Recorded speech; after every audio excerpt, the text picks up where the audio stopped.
My family used me as an ATM for years to support my golden child brother, but when they tried kicking me out so he could live free, I took control of the house I paid for and left them all speechless. I'm 27 years old. I work in commercial property management in Charlotte, and I need to tell this story because I basically destroyed the family dynamic that had been draining my life for years. And honestly, I don't regret it one bit. I guess I should start from the beginning. When I was a kid and started realizing that in my family there was a very obvious favorite child. And spoiler alert, it wasn't me. Jason is 4 years older than me, and for as long as I can remember, he was the center of my parents' universe, especially my mom's. I don't remember much from my early childhood, truth be told, but what I do remember perfectly is being like 8 years old and hearing my mom brag to her friends about how Jason had gotten good grades, or how Jason was so smart, or how Jason was going to be someone important someday. I could get the best grades in my class and barely get a good job, but Jason would bring home a B, and it was cause for celebration. You know what it feels like to grow up like that? It's like you're invisible, but at the same time, you have to be there all the time, watching your parents pour all their love and attention onto someone else. My dad was quieter about all this, like he never said anything directly, but he didn't defend me when my mom did her thing either. He just let it happen, avoided confrontation like it was his full-time job. When I was a teenager and tried to talk to him about how I felt ignored, he'd say things like, "Your mom loves you both the same, don't be dramatic," or "Jason needs more support because he has more responsibilities." Responsibilities. Jason didn't have more responsibilities than anyone. The truth is, my parents made everything easy for him while I had to figure things out on my own. Fast forward to when I was like 22 years old, fresh out of college with a degree in business administration. Jason had left home years ago, moved to Austin with his girlfriend Charlotte to chase some tech startup dream that never took off. My parents had recently retired, my dad from his job at a manufacturing plant, and my mom from her administrative position at a school, and they were basically living on their Social Security and some savings, but it wasn't much. The house was paid off, or so I thought at the time, but the running expenses were pretty heavy for them. I got a decent job in Charlotte, which is like 2 hours from where my parents lived in a small town near Asheville, and I was looking for an apartment when my mom called me. She said, "Why don't you stay here with us? You save money on rent, you help us with some expenses, and when we're gone, the house will be yours anyway." My dad was on the call too and agreed, said it made financial sense for everyone. Honestly, it sounded like a good plan, so I accepted. Big mistake, but I didn't know it yet. The first few months were okay, I guess. I drove 2 hours each way every day to get to work, which was exhausting, but saved me like $1,000 a bass. Month in rent. I started giving my parents money to help with house expenses, like about $800 monthly at first, and they seemed grateful. Little by little, I started taking on more expenses because I could see my parents were tight on money. I paid for the roof repair when water leaked in, paid for a new air conditioner when the old one died in the middle of summer, started covering the full electric bill, then the water, then internet and cable.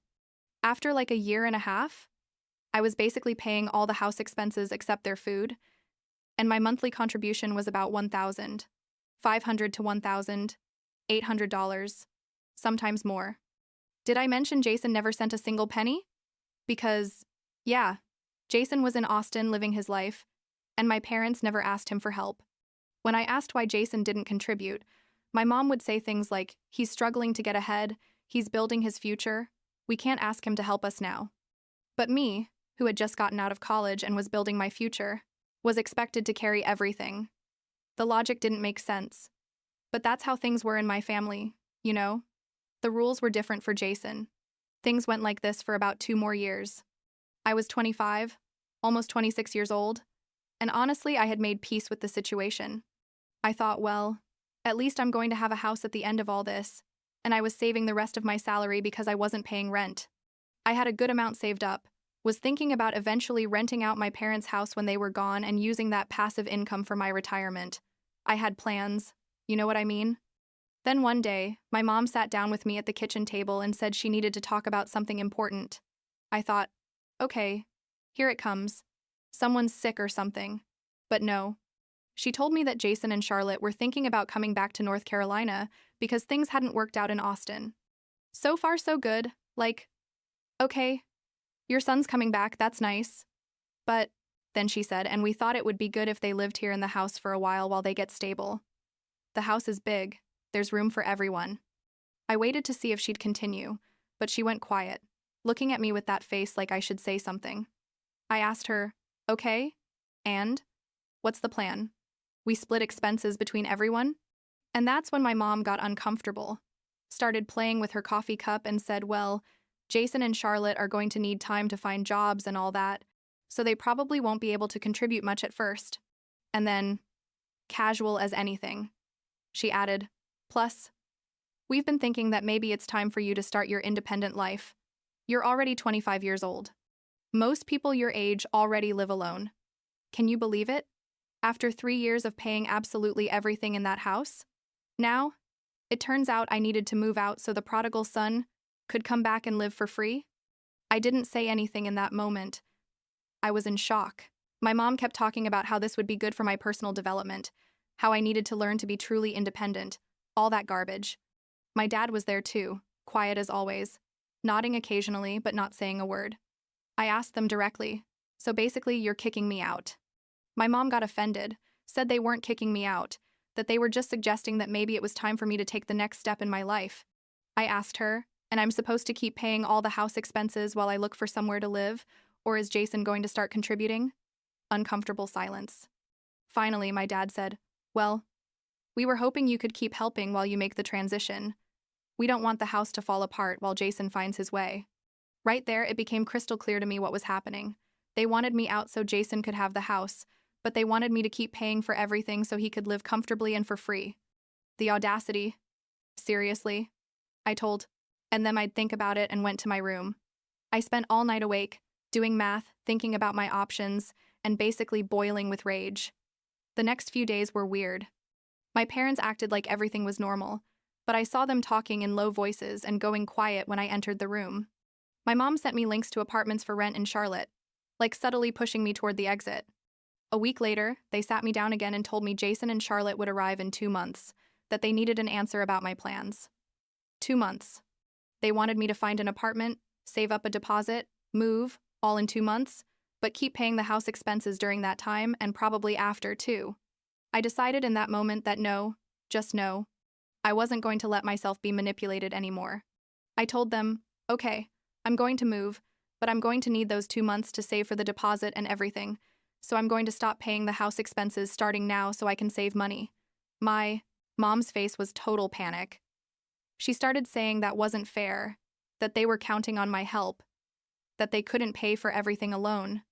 I told her something I should have said years before, then asked Jason for help. He's your favorite son. He's the one who's going to live here for free. Let him pay. My mom started crying. My dad looked uncomfortable. And I left before I said something I might regret. And that night, I started seriously looking for apartments and contacted some coworkers to see if anyone needed a roommate or knew of anything available. A friend from work told me his sister had an apartment available immediately in Charlotte that the previous tenant had left in an emergency. It wasn't great, but it was well-priced and well-located. I went to see it the next day, signed the contract that same week, and started packing my things without telling my parents anything. They assumed I was going to take the full 2 months, but I wanted to get out of there as soon as possible. Exactly 2 weeks after that conversation, on a Friday night around 11 p.m., I finished packing the last of my things. I rented a van, loaded everything. He didn't have much, really, and left. I left a note on the kitchen table that said, I moved out. I'm not paying any house expenses anymore. Let Jason handle it. Good luck. And I left. I blocked my parents' number, blocked Jason, blocked all the relatives I knew were going to want to stick their nose in the matter. The first weeks in my apartment were weird. On one hand, I felt liberated, like finally I'm living my life without carrying the weight of supporting my parents while they worshipped my brother. On the other hand, I felt guilty, because that's how they condition you when you grow up in a dysfunctional family. They make you feel like you're the problem. But every time I started to feel guilt, I reminded myself that I had given 3 years of my life and probably like $60,000 or more helping my parents. And they wanted to kick me out, so my brother, who never gave a penny, could live comfortably. About a month and a half later, I got a call from an unknown number. Normally, I don't answer those calls, but something told me to answer. It was Aunt Clara, my mom's cousin, who lived in Raleigh. I asked her how she got my new number, and she told me she'd begged my boss to give it to her, that it was a family emergency. I told her there was no emergency I cared about and that I was going to hang up. But she stopped me saying, "Wait, you need to know something your parents didn't tell you." Turns out Aunt Clara, who had always been kind of gossipy but generally well-intentioned, had gone to visit my parents the week before. Jason was already living there with Charlotte. And Aunt Clara overheard a conversation where my mom was telling Jason not to worry about house payments because eventually I would feel guilty and go back to helping. But that wasn't the worst part. Aunt Clara told me my parents had taken out a second mortgage on the house like 3 years ago, right when I moved in with them, to send Jason money for his startup. They never told me. I froze. I asked her aunt, "Are you sure about this?" And she told me yes, that she'd seen the papers because they were right there on the table, that the second mortgage was for like $70,000. I did quick calculations in my head and realized that I had probably been paying that second mortgage without knowing it for the last 2 years, while my parents used their Social Security for their personal expenses. I hung up with Aunt Clara and called the bank the next day. I confirmed that yes, indeed, there was a second mortgage registered in my parents' name from 3 years ago. They couldn't give me many details because I wasn't on the title, but they told me the payments were behind by like 2 months, right since I left. I calculated that I had paid like $30,000 of that debt without knowing it. $30,000 that went straight to Jason's failed startup while he lived in Austin without worries. I was furious. No, absolutely furious, like shaking with rage. But I was also thinking strategically. If my parents couldn't make the payments, the house was going to go into foreclosure eventually. And if the house went, not only would my parents lose their home, but also the $60,000 I invested in maintaining that house for 3 years. I wasn't going to allow that. About 2 more months passed. I kept blocking everyone, living my life, focusing on my work. Then one day I received a certified letter from the bank addressed to me at my apartment. How did they get my address? No idea. But the letter basically said they were trying to contact the owners of the property at my parents' address because the second mortgage payments were severely behind, and if they didn't catch up in 30 days, they were going to start foreclosure proceedings. The letter had my name too, because apparently I had signed as a witness or something on some document years ago, and the bank was notifying me as a courtesy. That's when I had an idea. An idea probably vindictive and manipulative, but also completely justified after everything that had happened. I called the bank, asked how much exactly was owed on the second mortgage, and they told me about $45,000 remained. I asked them what would happen if I wanted to make an arrangement to save the house from foreclosure. They told me I'd have to talk to the owners, and they would have to authorize any arrangement. So I did something that was probably petty but also brilliant. I unblocked my parents' number and sent them a message. I heard the house is going into foreclosure. What a shame. Good luck with that.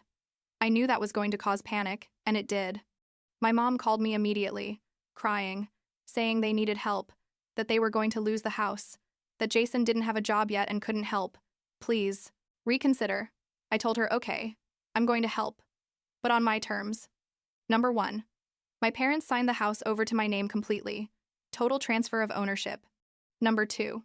I took care of the second mortgage, but Jason had to start paying rent immediately, $1,200 a month, or he had to leave.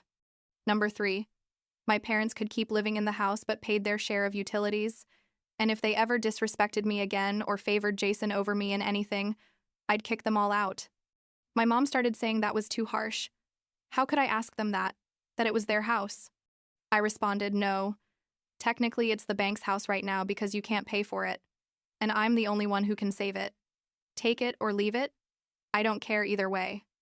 The reality is I did care a little. Not because I wanted to help them, but because I wanted to recover something from the $60,000 I had invested in that property. My dad took the phone and told me they'd think about it. I gave them 48 hours. 48 hours later, my dad called me and said they accepted. I hired a lawyer, paid like $2,000 to have all the legal papers prepared correctly, and 2 weeks later, my parents signed the house over to my name. I went to the bank, negotiated a payment plan for the second mortgage, where I'd make monthly payments until it was paid off, and I started charging Jason rent. Jason, obviously, lost his mind when he found out.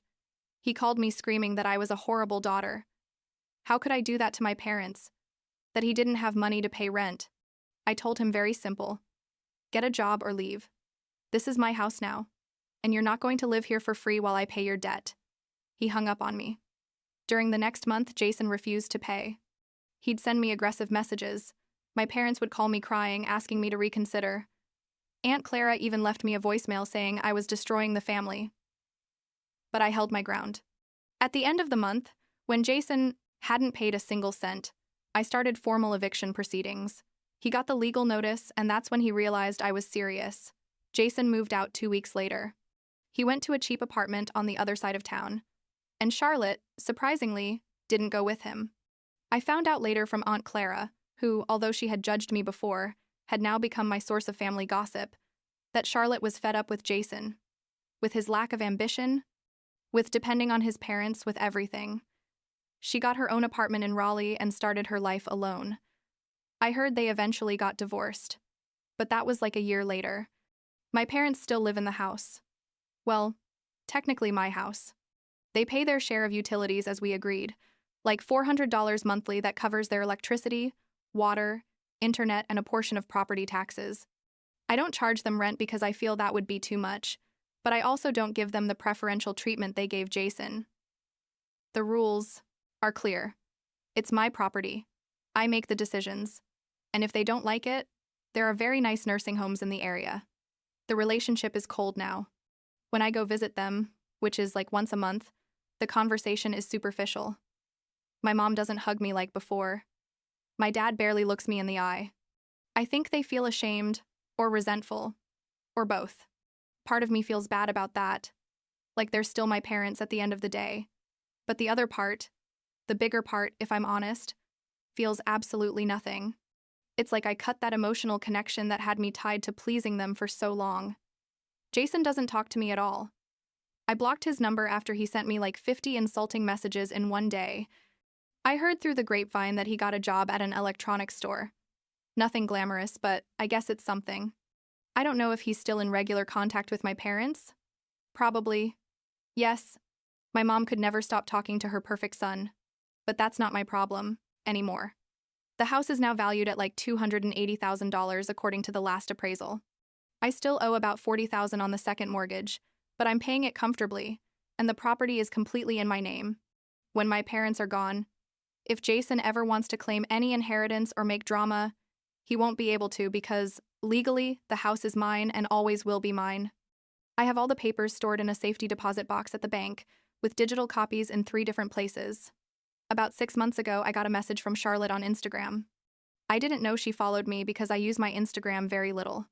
She told me she wanted to thank me because what I did inspired her to leave Jason and take control of her own life. She told me Jason had always been dependent on his parents, that he never matured, and that when I set such clear boundaries, she realized she could do the same. She told me she's now studying to be a nurse, and that for the first time in years, she feels free. Honestly, that made me feel good. Like at least something positive came out of this whole mess. Aunt Clara and I now talk from time to time. She admitted that at first she thought I was being cruel, but after seeing how my parents kept trying to manipulate me and how Jason refused to be responsible for his own life, she understood why I did what I did. She told me she wishes she had set boundaries with her own family when she was younger, because now she lives carrying a 3-5-year-old adult son who doesn't work and lives in her basement. Life is ironic like that sometimes. I guess the question I ask myself from time to time is if I went too far. Like if I should have been more compassionate or given them more chances. But then I remember those nights where I'd get home after driving 2 hours, exhausted from work, and I'd find my mom bragging on Facebook about how wonderful Jason was while I literally paid for everything in that house. I remember all the times I asked for emotional support, and they told me to stop being dramatic. I remember how they wanted to kick me out of my own home, so Jason could live for free with my money. And no, I didn't go too far. I did exactly what I had to do to protect myself and recover something from what they had taken from me for years. Is it perfect? No. Is it a bit vindictive? Maybe. Do I regret it? Not at all. Now I'm 27 years old. I have my apartment in Charlotte, where I live very comfortably. I have a house in my name worth almost $300,000. I have savings that used to go into a bottomless pit, and for the first time in my adult life, I'm putting my needs first. I'm dating someone now, a guy I met at work, and when I told him this whole story, he said he admired my ability to set boundaries. That made me feel validated, you know? Because all my life they'd made me feel like I was selfish for wanting the basics. Last week my parents called me because the water heater is failing. They asked me if we're going to pay for a new one. I told them to check their budget and see if they could cover it, and if not, to call Jason to ask for help. They went quiet and hung up. That call would have destroyed me 2 years ago, would have made me feel guilty, and I probably would have ended up paying for the heater just to keep the peace. But now I just turned off the phone and continued with my day. And that, I guess, is progress.